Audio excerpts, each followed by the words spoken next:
ನಮಸ್ತೆ ನವಕರ್ನಾಟಕ ಟಿವಿಗೆ ಸ್ವಾಗತ. ನವಕರ್ನಾಟಕ ಟಿವಿ ಜನಪರ ನ್ಯಾಯಪರ. ನೀವಿನ್ನ ನಮ್ಮ ಚಾನೆಲ್ ಸಬ್ಸ್ಕ್ರೈಬ್ ಮಾಡಿಲ್ಲ ಅಂದ್ರೆ ಈ ಕೂಡಲೇ ಲೈಕ್ ಮಾಡಿ, ಶೇರ್ ಮಾಡಿ, ಸಬ್ಸ್ಕ್ರೈಬ್ ಮಾಡಿ, ತಪ್ಪದೆ ಬೆಲ್ ಐಕಾನ್ ಕ್ಲಿಕ್ ಮಾಡಿ. ವಿಜಯನಗರ ಜಿಲ್ಲೆ ಕೂಡ್ಲಿಗಿ ಜೂನ್ 8ರಂದು ಪಟ್ಟಣದಲ್ಲಿ ಕರ್ನಾಟಕ ದಲಿತ ಸಂಘರ್ಷ ಸಮಿತಿಯಿಂದ ವಿವಿಧ ಬೇಡಿಕೆಗಳನ್ನು ಈಡೇರಿಸುವಂತೆ ಹಕ್ಕೊತ್ತಾಯಿಸಿ ಬೃಹತ್ ಪ್ರತಿಭಟನಾ ಮೆರವಣಿಗೆ ಜರುಗಿದೆ. ಸರ್ಕಾರಿ ಪರಂಪೋಕು ಜಮೀನುಗಳಲ್ಲಿ ಸಾಗುವಳಿ ಮಾಡ್ತಾ ಇರುವ ಪರಿಶಿಷ್ಟ ಜಾತಿಯವರಿಗೆ ಶೀಘ್ರವೇ ಪಟ್ಟ ಕೊಡಬೇಕು. ಪರಿಶಿಷ್ಟ ಜಾತಿಯ ವೃತ್ತಿಪರ ಕೋರ್ಸ್ಗಳಲ್ಲಿ ವ್ಯಾಸಂಗ ಮಾಡುತ್ತಿರುವ ವಿದ್ಯಾರ್ಥಿಗಳಿಗೆ ವಿದ್ಯಾರ್ಥಿ ವೇತನ ಹಾಗೂ ವಸತಿ ನಿಲಯ ಸೌಲಭ್ಯ ಕಲ್ಪಿಸಬೇಕು. ಪರಿಶಿಷ್ಟ ಜಾತಿಯವರ ಮೇಲೆ ನಿರಂತರವಾಗಿ ಅನ್ಯ ವರ್ಗದವರಿಂದ ನಡೀತಾ ಇರುವ ದೌರ್ಜನ್ಯವನ್ನ ನಿಲ್ಲಿಸುವುದು, ಪರಿಶಿಷ್ಟ ಜಾತಿಯವರಿಗೆ ಎಲ್ಲ ಗ್ರಾಮಗಳಲ್ಲಿ ಶಾಶ್ವತ ರುದ್ರಭೂಮಿಯನ್ನ ಕಲ್ಪಿಸಿಕೊಡಬೇಕು. ರೈತರ ಮೇಲೆ ದಲ್ಲಾಳಿ ಅಂಗಡಿಯವರಿಂದ ನಡೀತಾ ಇರುವ ವಂಚನೆ ದೌರ್ಜನ್ಯಗಳ ವಿರುದ್ಧ ಸೂಕ್ತ ಕ್ರಮ ಜರುಗಿಸಬೇಕು. ತಾಲೂಕಿನ ಎಲ್ಲ ಗ್ರಾಮಗಳ ದಲಿತ ಕಾಲೋನಿಗಳಿಗೆ ಮೂಲಭೂತ ಸೌಕರ್ಯಗಳನ್ನು ಸಮರ್ಪಕವಾಗಿ ಒದಗಿಸಬೇಕು. ತಾಲೂಕು ಸಾರ್ವಜನಿಕ ಆಸ್ಪತ್ರೆಯಲ್ಲಿನ ಅನೈರ್ಮಲ್ಯತೆ ಕಾಪಾಡಲು ಅಗತ್ಯ ಕ್ರಮಗಳನ್ನು ಜರುಗಿಸಬೇಕು. ಗ್ರಾಮೀಣ ಪ್ರದೇಶಗಳ ಶಾಲಾ ಕಾಲೇಜು ವಿದ್ಯಾರ್ಥಿಗಳಿಗೆ ಸಕಾಲಕ್ಕೆ ಸಮರ್ಪಕವಾಗಿ ಬಸ್ ವ್ಯವಸ್ಥೆ ಕಲ್ಪಿಸಿಕೊಡಬೇಕು ಸೇರಿ ವಿವಿಧ ಹಕ್ಕೊತ್ತಾಯಗಳನ್ನು ಈಡೇರಿಸುವಂತೆ ಕರ್ನಾಟಕ ದಲಿತ ಸಂಘರ್ಷ ಸಮಿತಿ ಬೃಹತ್ ಪ್ರತಿಭಟನೆ ಆಯೋಜನೆ ಮಾಡಿತು. ಮುಖಂಡರು ಮಾತನಾಡಿ, ಹಕ್ಕೊತ್ತಾಯಗಳು ಕೆಲವು ಸ್ಥಳೀಯ ಆಡಳಿತ ವ್ಯಾಪ್ತಿಗೆ ಸೇರಿದ್ದು ಹಲವು ಜಿಲ್ಲಾ ಮಟ್ಟದಲ್ಲಿ ಇದೆ. ಕಾರಣ ತಹಸೀಲ್ದಾರ್ ಅವರು ತಮ್ಮ ವ್ಯಾಪ್ತಿಯ ಸಮಸ್ಯೆಗಳನ್ನು ಶೀಘ್ರವೇ ಈಡೇರಿಸಬೇಕಾಗಿದೆ. ಉಳಿದಂತೆ ಜಿಲ್ಲಾ ಮಟ್ಟದ ಅಧಿಕಾರಿಗಳನ್ನು ಸಂಪರ್ಕಿಸಿ ಬಗೆಹರಿಸಿಕೊಳ್ಳಲಾಗಿದೆ. ಶೀಘ್ರವೇ ಸಮಸ್ಯೆಗಳು ಬಗೆಹರಿಸಿ ಸ್ಪಂದಿಸಬೇಕಾಗಿದೆ. ನಿರ್ಲಕ್ಷ್ಯ ಧೋರಣೆ ತಾಳಿದಲ್ಲಿ ಜಿಲ್ಲಾ ಕೇಂದ್ರದಲ್ಲಿ ಪ್ರತಿಭಟನೆ ಮಾಡಲಾಗುತ್ತೆ ಅಂತ ದಲಿತ ಸಂಘರ್ಷ ಸಮಿತಿ ರಾಜ್ಯ ಮುಖಂಡ ಎಸ್ ದುರ್ಗೇಶ್ ಎಚ್ಚರಿಸಿದ್ದಾರೆ. ಪ್ರತಿಭಟನೆಯಲ್ಲಿ ತಾಲೂಕು ಸಂಚಾಲಕ ಬಡೆ ಲಡಕು ಎಚ್ ದುರ್ಗೇಶ್, ಜಿಲ್ಲಾ ಸಂಚಾಲಕ ಕಂದಗಲ್ಲು ಪರಶುರಾಮ್, ತೆಗ್ಗಿನಕೇರಿ ಕೊಟ್ರೇಶ್, ಕಂದಗಲ್ಲು ಪರಶುರಾಮ್, ಕೂಡ್ಲಿಗಿ ಮಹೇಶ್ ಮಾತನಾಡಿದರು. ಕೋಗಳಿ ಉಮೇಶ, ಟಿ ಗಂಗಾಧರ್, ಸಿದ್ದಾಪುರ ಈಶ್ವರಪ್ಪ, ರಾಘವೇಂದ್ರ ಸಾಲುಮನಿ, ತಾಲೂಕು ಖಜಾಂಚಿ ಐಗಳ ಮಲ್ಲಾಪುರ ಜಿತೇಂದ್ರ, ಸಂಘಟನಾ ಸಂಚಾಲಕರು ಆದ Choudapura U Basavaraj, Kanamadagu A K Fakirappa, Kudligi K Mugappa, Hosahalli T Karibasappa, Malahalli M K Manjappa, Kudligi K Mugappa, Kudligi H Ajaykumar, Aigala Mallapura Ramesh, Nelabommanahalli Veeresh, Tayakanahalli T Krishnappa ಸೇರಿದಂತೆ ಪಟ್ಟಣ ಸೇರಿ ಕ್ಷೇತ್ರದ ಎಲ್ಲ ಭಾಗದ ದಲಿತ ಮುಖಂಡರು, ದಲಿತ ಹೋರಾಟಗಾರರು, ದಲಿತ ಸಂಘರ್ಷ ಸಮಿತಿಯ ಪದಾಧಿಕಾರಿಗಳು, ನೂರಾರು ಸದಸ್ಯರು ಭಾಗವಹಿಸಿದ್ರು. ತಹಸೀಲ್ದಾರ್ ಅವರಿಗೆ ಪ್ರತಿಭಟನಾಕಾರರು ತಹಸೀಲ್ದಾರ್ ಮುಖಾಂತರ ಮುಖ್ಯಮಂತ್ರಿಗಳಿಗೆ ತಮ್ಮ ಹಕ್ಕೊತ್ತಾಯ ಪತ್ರ ಕೊಟ್ಟಿದ್ದಾರೆ. ದಲಿತ ಸಂಘರ್ಷ ಸಮಿತಿ ಜಿಲ್ಲಾ ಹಾಗೂ ತಾಲೂಕು ವಿವಿಧ ಗ್ರಾಮ ಘಟಕಗಳ ಪ್ರಮುಖರು, ಪದಾಧಿಕಾರಿಗಳು, ಸದಸ್ಯರು ಉಪಸ್ಥಿತರಿದ್ದರು. ವರದಿಗೆ ತಿಪ್ಪೇಸ್ವಾಮಿ, ಕೂಡ್ಲಿಗಿ, ನವಕರ್ನಾಟಕ ಟಿವಿ.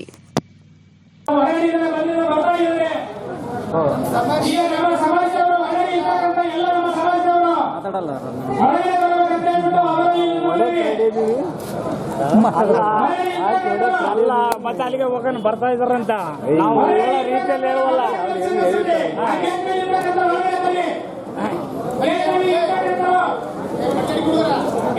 ಈಗ ಬಂದ್ರು ಮುಖ್ಯಮಂತ್ರಿ ಕೊಡ್ತೀವಿ ನೀವನ್ನ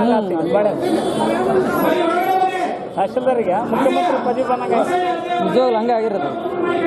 ಏನು ಇಷ್ಟ 2 ಗಂಟೆ ಇನ್ನೂ 1:15 ಇಲ್ಲಪ್ಪ.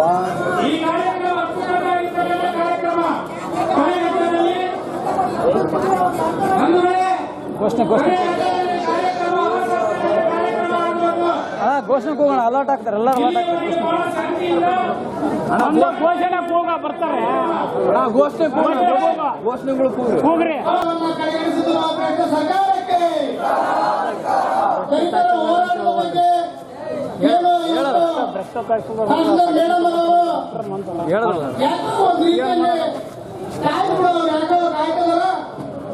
ಅವೇ ಹೋರಾಟ ಮಾಡಲಿಲ್ಲ ಅನ್ನೋ ರೀತಿಯಲ್ಲಿ ಬೇಜಾರು ಜನವನ್ನ ನೋಡ್ತಾ ಇರೋದು ನಮ್ಮೆಲ್ಲರಿಗೂ ಕೂಡ ಬಹಳ ನೋವಿನ ಸಂಗತಿ.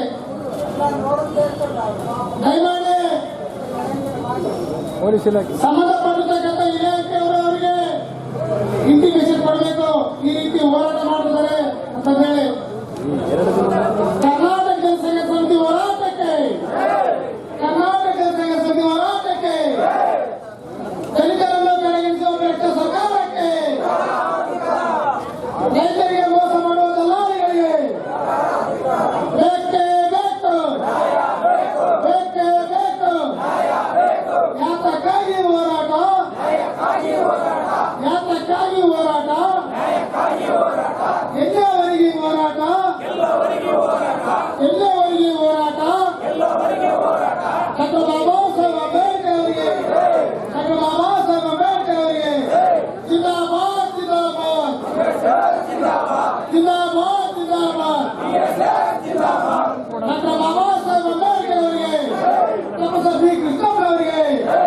ಕರ್ನಾಟಕ ಜನತೆಗೆ ಸತ್ಯ ಹೋರಾಟಕ್ಕೆ ಬೇಕೇ ಬೇಕು, ಬೇಕೇ ಬೇಕು, ಬೇಕೇ. ಜಿಲ್ಲಾ ಸಭೆಗಳಲ್ಲಿ ಮಾತಾಡಿದ್ದೀನಿ. ಮಾನವ ಹಕ್ಕುಗಳ ಆಯೋಗದ ಅಧ್ಯಕ್ಷ ಬಂಧಗಳು ಮಾತಾಡಿದ್ದೀನಿ. ಈ ತಾಲೂಕಲ್ಲಿ ಪರಿಶಿಷ್ಟ ಜಾತಿಯ ಮತ್ತು ಪರಿಶಿಷ್ಟ ಪಂಗಡದವರ ಜಮೀನುಗಳನ್ನ ದಲ್ಲಾಳಿಗಳ ಮುಖಾಂತರ ಅವರಿಗೆ ಎದುರಿಸಿ ಬೆದರಿಸಿ ಬೆಂಡ್ ಫ್ಯಾನ್ ಮತ್ತು ಸೋಲರ್ಗೆ ಕೊಡಿಸತಕ್ಕಂಥ ಕೆಲಸಗಳು ಕೂಡ ಆಗಿದೆ. ಅನೇಕ ಕಡೆ ಸರ್ಕಾರಿ ಜಮೀನುಗಳಲ್ಲಿ ಬೆಂಡ್ ಫ್ಯಾನು, ಸೋಲರ್ಗಳು, ವಿದ್ಯುತ್ ತಂತಿಗಳನ್ನು ಸಮೇತಗಳು ಹಾದುಹೋಗಿದ್ದಾವೆ. ಈ ಬಗ್ಗೆ ಅನೇಕ ಸಲ ನಾವು ಸರ್ಕಾರ ಮತ್ತು ಅಧಿಕಾರಿಗಳ ಗಮನಕ್ಕೆ ತಂದರೂ ಸಮೇತಗಳು ಅದನ್ನ ನಿಲ್ಲಿಸಕ್ಕಂತ ಕೆಲಸ ಆಗಿಲ್ಲ. ಮುಂದಿನ ದಿನಗಳಲ್ಲಿ ಇವೆಲ್ಲವನ್ನು ನಮಗೆ ಸರಿಪಡಿಸಕ್ಕಂತ ಕೆಲಸ ಆಗಬೇಕು. ಒಂದು ಪಕ್ಷ ಸರಿಪಡಿಸದೇ ಇದ್ದಲ್ಲಿ ಯಾವ ಇಲಾಖೆಯಲ್ಲಿ ನಮಗೆ ಅನ್ಯಾಯ ಆಗಿದೆಯೋ ಆ ಇಲಾಖೆ